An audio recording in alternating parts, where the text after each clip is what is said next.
Seltzer Kings. Podcasts. I found a kid who swings a golf club like a dream. I'd like to try to qualify him for the U.S. Amateurs. Coming to Apple TV Plus. What's your name? I'm not into older guys, but I'm flattered. A new comedy series, Stick. I don't want to go on this trip. Your mouth's saying one thing, but those eyes are saying something else. From the home of Ted Lasso. This is your shot at redemption? This is your mulligan? Owen Wilson. This game takes and it takes. The game's finally giving me something back. Stick. You know Arnold Palmer? Iced tea, lemonade, mix it. I'm missing a nap for this. Streaming June 4th on Apple TV Plus. Don't be ridiculous, Gavin. Episcopal priests can't exorcise a demon. The devil's not leaving some little girl because some king wanted to bone other women. Ass. The following podcast contains You used to be a kind, loving man, and now you're a foul-mouthed monster. explicit language.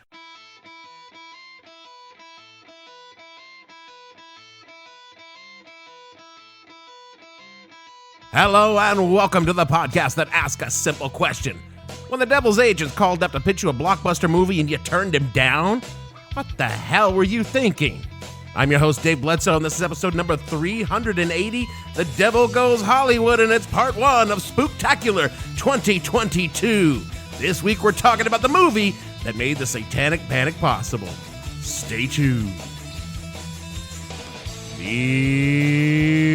What the Hell We Think of Podcast is brought to you by the Infernal Names, all the kings, princes, and dukes of hell in one easy package. Are you looking to strike a deal with the devil but confused about which name to invoke? Worry no more with the Infernal Names, because they're here to help. Just download our convenient app from the App Store or Google Play and slap it in the middle of your black altar and let the Infernal Names do the rest. No more laborious translations from Latin, no more digging through sheets of papyrus or struggling through dense tomes of arcane lore in a dark library. Just click and go with Infernal Names. From Abaddon to Yole Wang, when it comes time to invoke a being of power from the nether realms, just open Infernal Names and a vein, and we'll take it from there. I went to check it out. The manager of the National Theater in Westwood says that there indeed are at least a dozen people who faint or become ill during every showing. But The Exorcist is still drawing sellout houses for every performance, complete with lines around the block. I spent an evening in the lobby just to see if people really do come stumbling out in the middle of the picture, as reported. They did, so I asked them why. It just scared me to death. Things just like this really scared me to death. I'm just nervous. Do you remember what particular scene it was that When she was in, what was it? When she was in a room, the doctors came in, and I guess it was when she was talking the devil's voice. Oh, God, I can't believe it. All right, let's see what the... Keep away! The sour is mine! Are you going to go back in and see more of the movie now? Probably, yeah. What are you going to do right now? I don't want to see it, but my curiosity's killing me. I have to see it. It is important for you to know. Is it really? Well, I think it is. That when I was a little kid, I believed with all my heart that the devil was real. Of course he is. Every Sunday morning, every Tuesday witness scene, every Wednesday fellowship, every Thursday Bible study, and every Friday fish fry told me this was true. We took Saturdays off for college football in those days and Mondays off for Howard Cosell on Monday Night Football. Their opponents, the St. Louis Cardinals. A woe-begone record, in fact, but a team that is capable of troubling a better team and maybe even winning. Witness their upset victory over the Minnesota Vikings. To tell you now about the St. Louis Cardinals, Andy Dunn Meredith.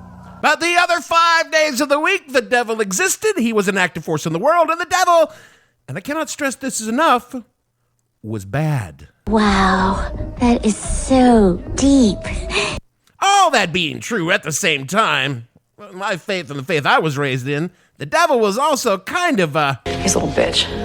Because all he could do was just tempt you to do bad stuff. He couldn't make you do anything. I mean, if you believed in... our Lord and Savior, Jesus Christ, so...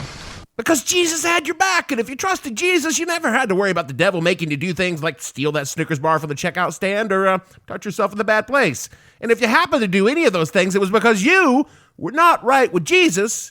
And if you got your sinning ass right with Jesus, then Jesus would have you covered. We cool? We're cool. The devil, and that's what just what we called him. I mean, we didn't call him like Satan or Beals or anything. He was just the devil to us. Was a spiritual force, according to the precepts of the Baptist Church circa 1974, Etowah, Tennessee. Demons were things and pigs that Jesus cast out in the Bible, but their asses had all been dealt with when Jesus was resurrected, and we didn't need to worry about it because we had Jesus. The only real evil left in the world was in the hearts of men and the Georgia Bulldogs. All that could be fixed by you just being cool with Jesus. Thing is, though, maybe they were wrong, because the devil, Satan if you like, Lucifer, Old Scratch, or Carl Jankowitz if you grew up with him, had set something in motion that was going to make the world say, he's real! And he's spectacular! In a way that we are still dealing with today. The greatest trick the devil ever pulled was getting himself a high-powered Hollywood agent and then starring in a blockbuster movie that would shape how America thought about him for the next 50 fucking years.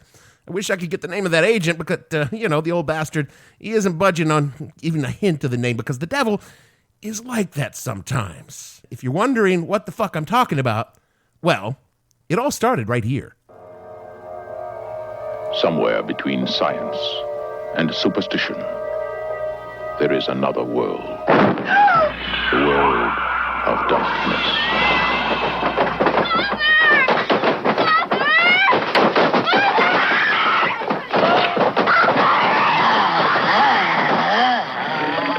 Nobody expected it.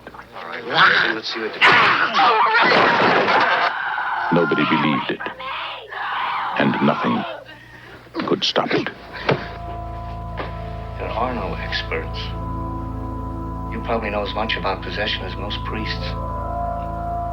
Look, your daughter doesn't say she's a demon. She says she's the devil himself. I'm telling you that thing upstairs isn't my daughter. Now, I want you to tell me that you know for a fact that there's nothing wrong with my daughter except in her mind. You tell me you know for a fact that an exorcism wouldn't do any good. You tell me that!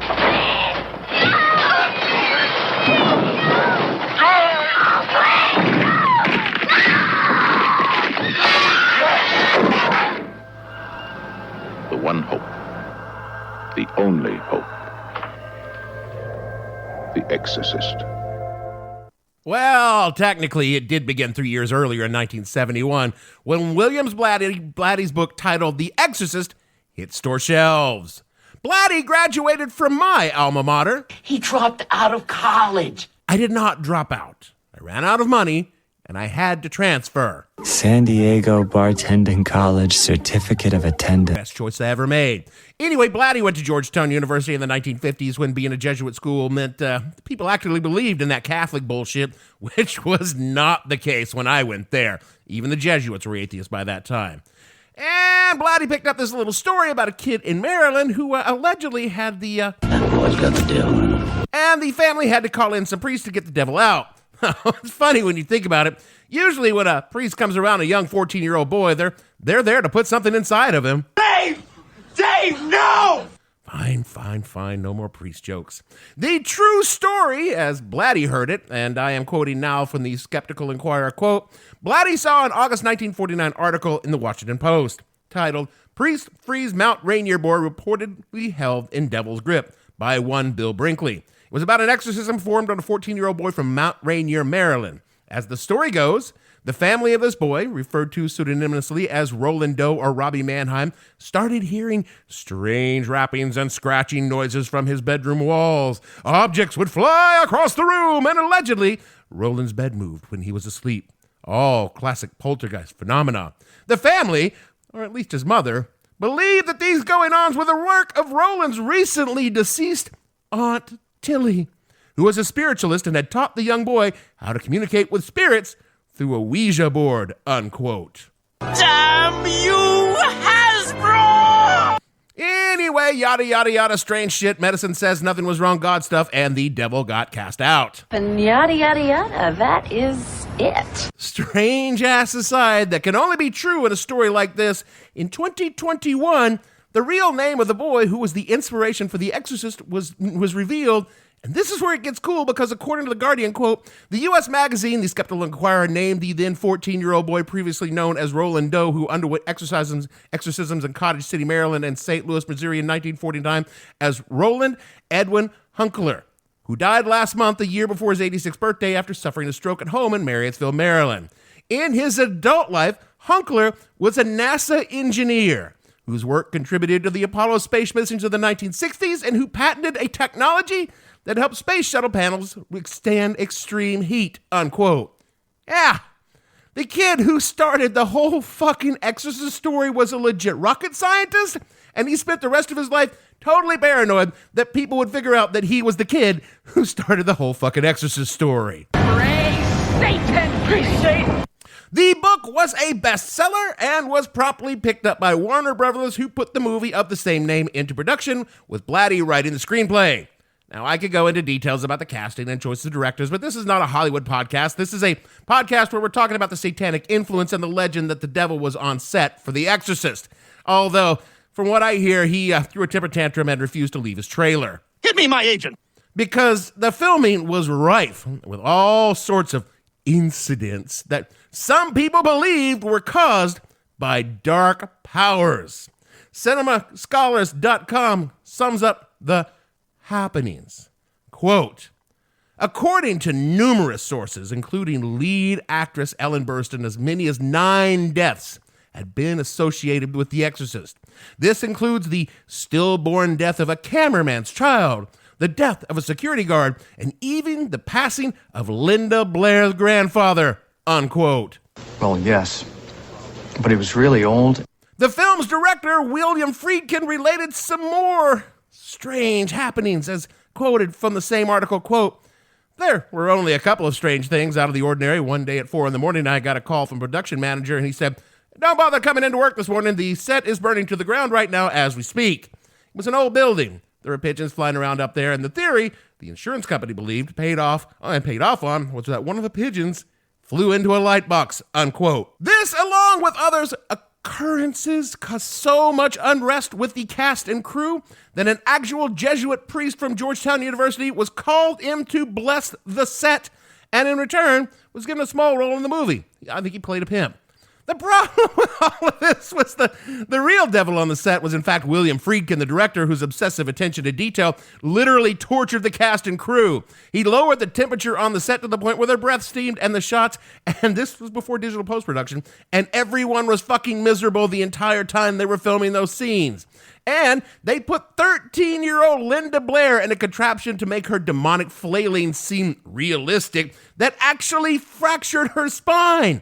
And then did not stop production of this because, fuck it, she's 13.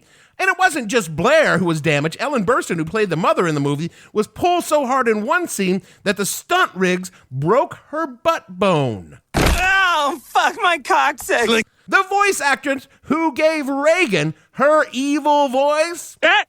He said it! No, it's a different Reagan. I'm talking about Linda Blair's character name. The voice actress who gave it such a distinctive sound was so abused by Friedkin that, again, from Cinema Scholar, quote, stage and film actress Mercedes McCambridge was brought in to provide vocals for Reagan's possessed voice in The Exorcist. Friedkin and McCambridge both decided to take things to the next level. McCambridge, a recovering alcoholic, chain-smoked, swallowed raw eggs, and drank whiskey in order to harshen her vocal performance.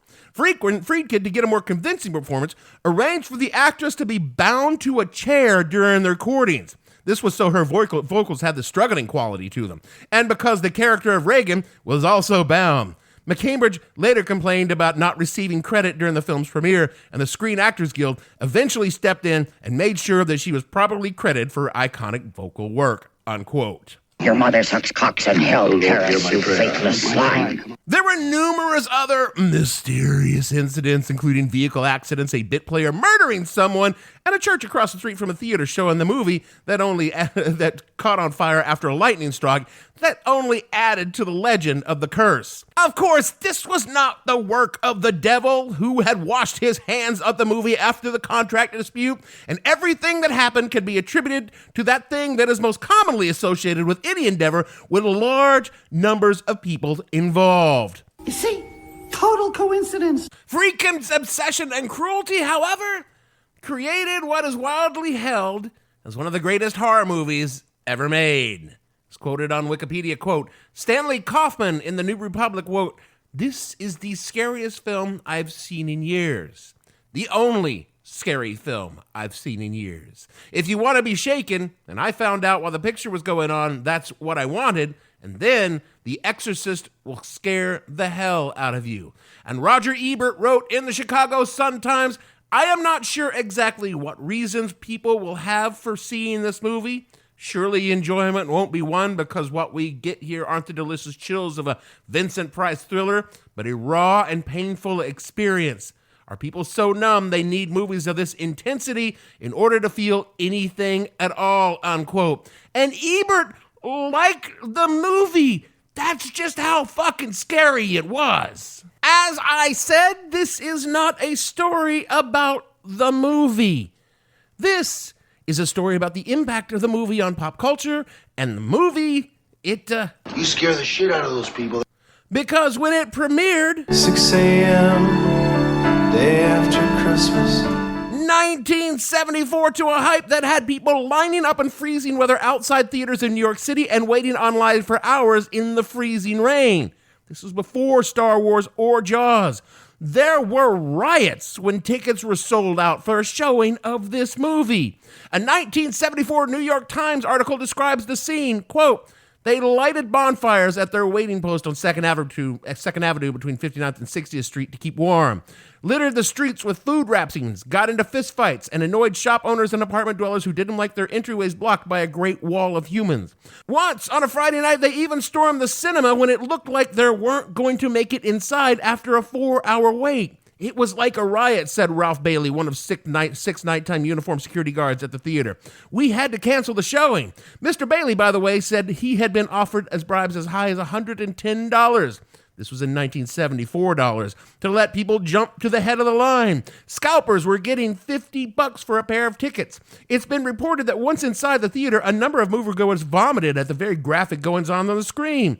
Others fainted or left the theater nauseous and trembling before the film was half over. Several people had heart attacks, a guard told me. One woman even had a miscarriage, unquote. It was so widely believed that this movie was so scary that, according to Wikipedia, quote, in 1975, the Journal of Nervous and Mental Disease published a paper by a psychiatrist documenting 4 cases of what he called cinematic neurosis, triggered by viewing the film.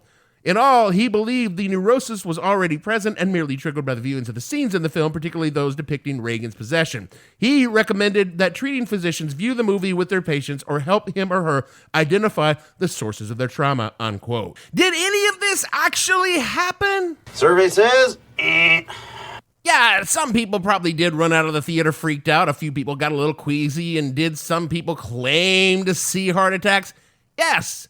But the sources of the actual freakouts exist entirely within the vox pops for local news. There's no fact-based evidence that The Exorcist caused deaths, miscarriage, or psychiatric episodes at all. But, as we've learned through the years of this podcast, that has never stopped the news from saying this was the case, because this is the kind of thing that gets ratings. Look, I shoved my head in a popcorn bucket watching Jaws, and I said that I was too afraid to sit on the shitter for 6 weeks after seeing it. But did you know I was lying, right? Just like the local news during the Exorcist Panic. It was a genuine cultural phenomenon, to be sure, and the movie was scary, but the legend of the movie just isn't backed up by any kind of hard facts, which of course just makes people believe in those lies even more.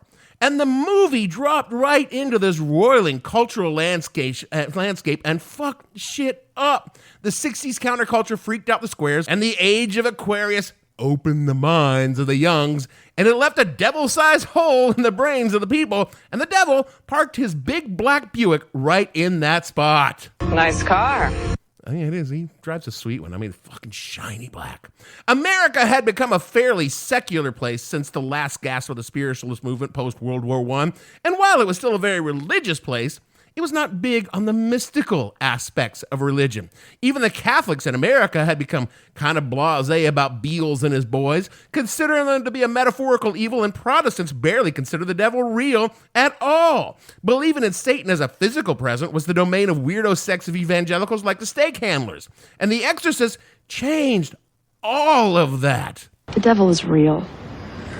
Marcus Parks from the last podcast on the left openly attributes The Exorcist as causing the Satanic Panic of the 1980s, and I agree.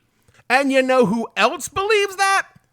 Joseph Laycock, doctoral student, Department of Religion and Theological Studies, Boston University, who wrote in the Interdisciplinary Journal of Research on Religion an article titled The Folk Piety of William Peter Blatty, The Exorcist in the Context of Secularization in 2009. The abstract of the article reads thusly, quote, William Peter Blatty's novel, The Exorcist, has been linked to changes in lived religion in the United States and to a popular revival of demonology and exorcism ministries. This article considers the historical context in which the novel was written and suggests that The Exorcist presents an early critique of secularization narrative by referencing the folk piety of American life world. Peter Williams has described the American religion as a dialectic between the ecclesiastical religion and popular religion. With this in mind, I argue that The Exorcist represents a cultural moment in which the perceived decline of supernaturalism inspired a resurgence in folk piety. To audiences in the early 1970s, the medley of Catholic demonology, popular occultism, and parapsychology in The Exorcist came as an appealing antidote to rationalized religion and secular social order, unquote. That was a lot of words. The article is linked in the show notes, and it's an interesting read even for the layman such as myself, and I do suggest you check it out. But I'm going to summarize it here as quickly as possible. The Exorcist book and the movie touched the nerve of the American public because our society had become so secular. American culture has always been deeply religious in a way different from the more formalized and cultural hegemonic ways of Europe. There's always been an appetite for different interpretations of dogma. See the Mormons, the Seventh-day Adventists, Scientology, and, of course, QAnon. And coming at the tail end of a massive cultural upheaval in the 1960s, the rank and the file of the faithful were psychologically prepared for a regression of religious thinking, but didn't want to think of themselves as regressing. Therefore, they saw The Exorcist as entertainment and as a religious experience. In effect, it was spiritualism to the ectoplasmic boogaloo with a veneer of Catholicism. Or as Laycock put it, quote, when Blatty's novel was published, the decline of religion was a reigning paradigm not only for sociology, but also the general public. The Exorcist was written in 1969, only 3 years after Time magazine ran its famous cover asking, is God dead? Hint, he's not dead because he never existed. A Gallup poll taken in January 1970 indicated that 75% of survey respondents thought that religion was losing influence. This is the highest percentage ever recorded since Gallup began this poll in 1957. I argue, and this is Laycock, that The Exorcist came as a declaration of folk piety at the time when Americans were looking for an antidote for the narrative of universal secularization, unquote. You'll take notes, and later on there will be a test.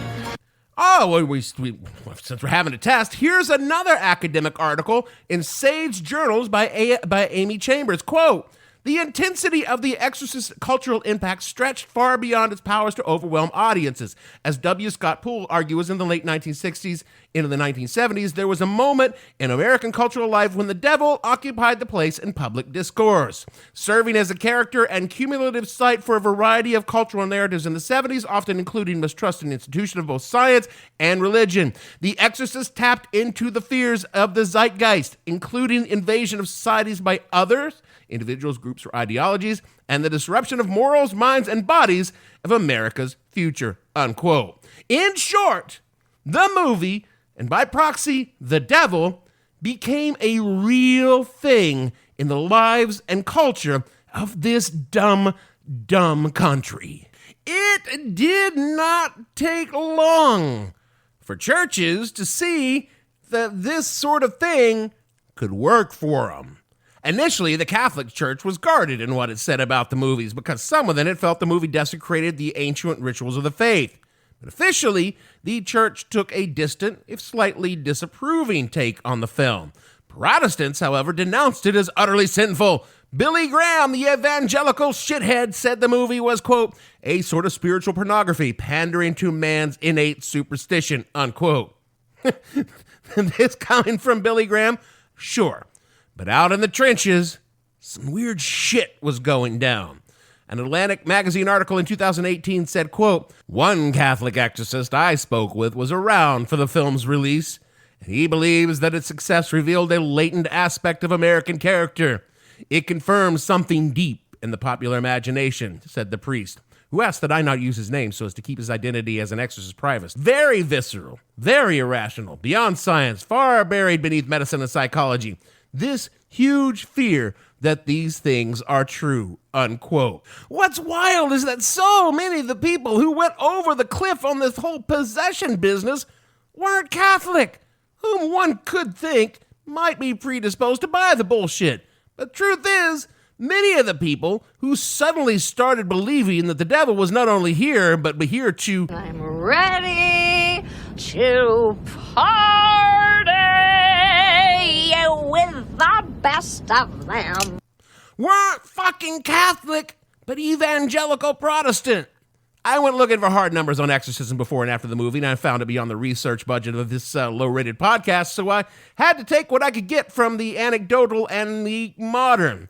Quoting from a 2000 article in the New York Times, quote, "As recently as the 1960s, Mr. Quano said exorcism was all but dead and gone in the United States. It was a fading ghost long past its prime," he added. People weren't running to get demons expelled. But in 1973, the movie The Exorcist changed that. The movie recently released spurred an onslaught of movies dealing with demon possession and Satanism. By the mid-1980s, there was a proliferation of exorcisms done by evangelical Protestants, unquote. The Exorcist movie and its sequels and ripoffs, like Damon the Omen, began to be reliable money at the box office and in book publishing.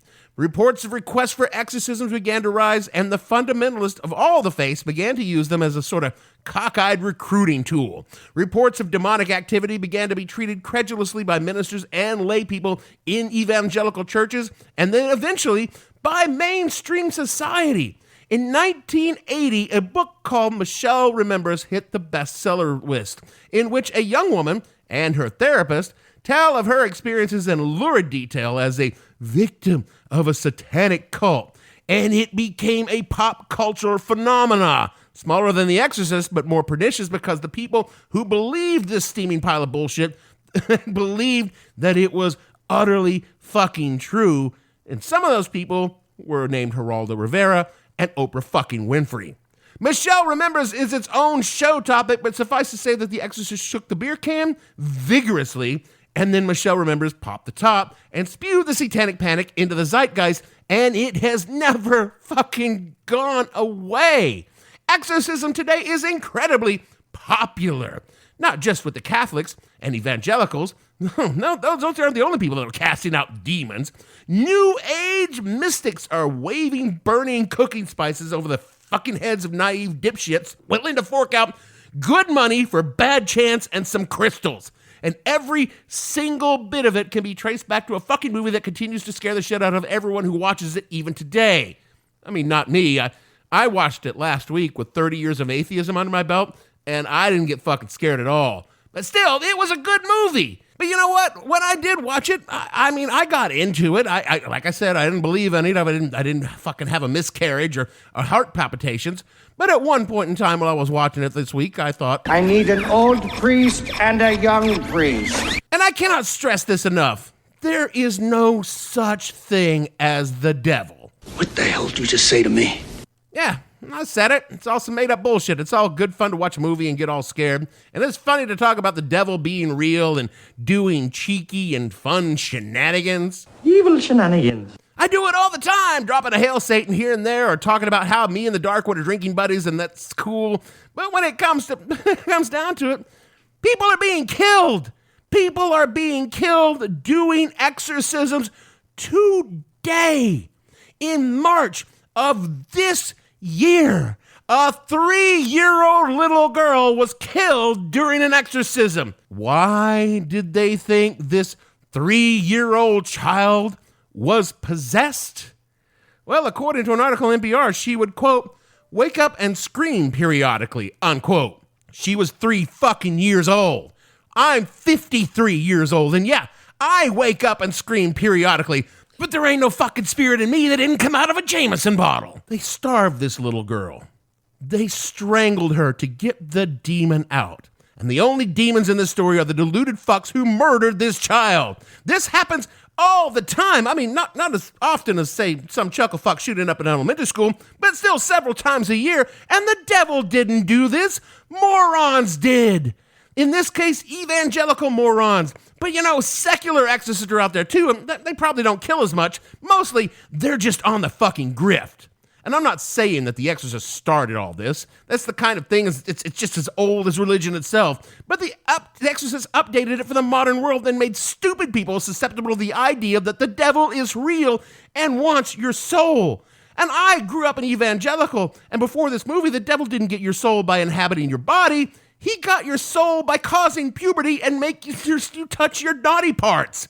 Then this movie comes along, and all of a sudden people, otherwise rational people, or so I thought, were willing to believe that Lucifer was willing to debase himself by inhabiting the body of some fat fuck in a trailer park. Even if the devil were real, do you think they're gonna demean themselves by inhabiting the body of an unemployed truck driver in Salinas, Kansas? Fuck no! The devil is jumping in Brad Pitt or Leo DiCaprio, which, okay, that is actually something QAnon believes, which is just another thing that exists because this movie opened this fucking can of worms. It is all these stupid stories about a movie that made people believe it was so fucking scary that the actual devil must be involved somehow. And again, aside from some screaming viewers running out of the theater or sporadic vomiting, which mostly came during the medical procedures, not the possession scenes, they were all wildly overblown for the 1974 version of Clicks. It was a marketing campaign, and it was a brilliant one, but it was just a marketing campaign. Because if there were a real Satan, and there isn't, they wouldn't be working in Hollywood or the music industry because Hollywood and the music industry are already working for them. They would be working in marketing or maybe a consulting firm in Washington, D.C. because the greatest trick the devil ever pulled was making mass media the tool of a marketing department with bullshit tales and wild speculation. And that's how I know that the devil isn't real, because America will believe anything they see in an advertisement, and if the devil existed, we would all be happy members of Satan Co. or ordering our cheap and pointless shit on Beelzebub.com instead of Amazon, because there's no way that a competent fallen angel would not brand themselves with a discount code you could get on a fucking podcast. That's a promo code WTH666 at checkout.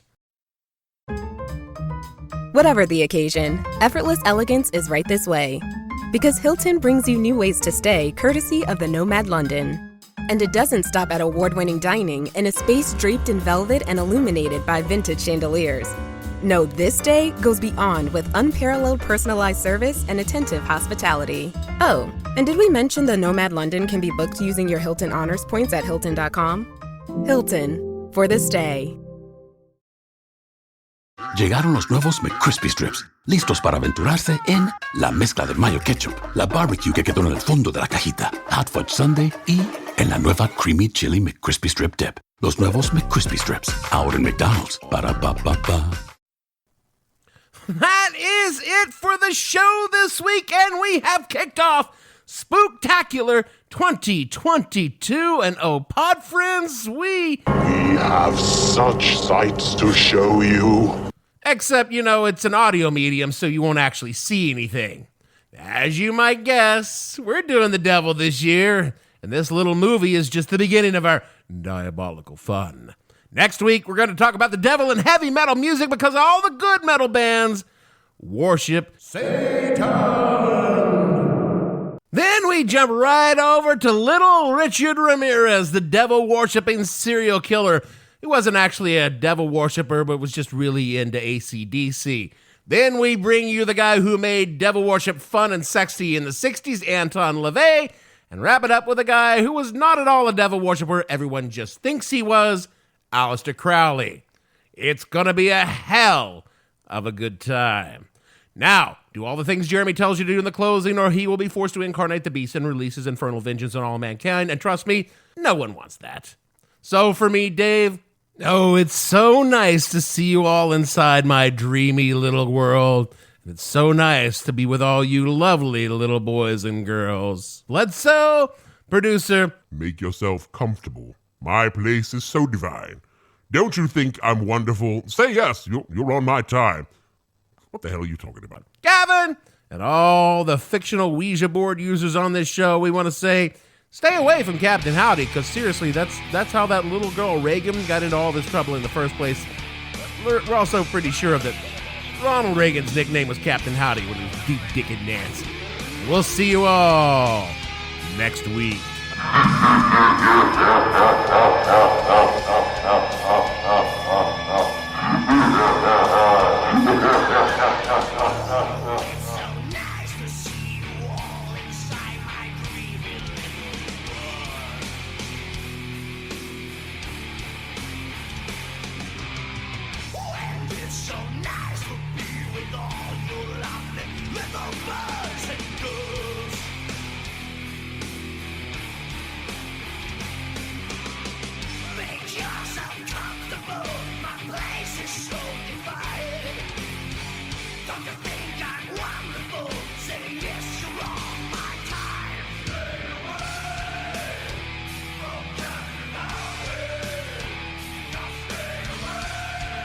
What the Hell Were You Thinking stars Dave Bledsoe and features Gavin St. James and several fictional minions. The show is produced by Kimberly Steele and a part of the Seltzer Kings podcast network. You can find more information on the show on their website, whatthehellpodcast.com, or on Twitter at @thehell_podcast, or on Facebook as What the Hell Podcast. Thanks for listening. I have no ending for this, so I take a small bow.